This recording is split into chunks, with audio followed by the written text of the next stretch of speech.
Reporting from Florida. ఇప్పుడే కూలీ premier చూసి వస్తున్నా. ఇదిగో టికెట్ $21 అయింది.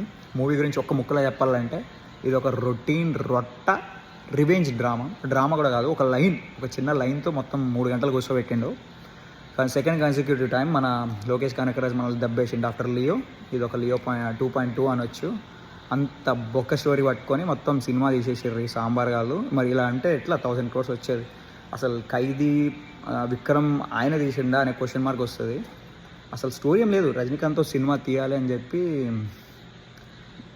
వాళ్ళ గురించి పక్కన పెడితే నాగార్జున కొడుతుంటే నన్ను కొట్టిన ఫీల్ వచ్చింది. అసలు నాగార్జున వీళ్ళన్నా యాక్సెప్ట్ చేయలేము. ఆయన ఒక హీరోలా ఉన్నాడు, సినిమాలో కూడా ఒక హీరోలా ఉన్నారు. అసలు వీళ్ళకి విజయ్ సేతుపతి అలాంటి వాళ్ళు సెట్ అవుతారు. నాగార్జున పెట్టి తప్పు చేశారు. కాకపోతే సమంత రిఫరెన్స్ ఉంటుంది, ఆ సీన్ బాగుంటుంది ఫైనల్లో లాస్ట్లో, అదొకటే బాగుందబ్బా.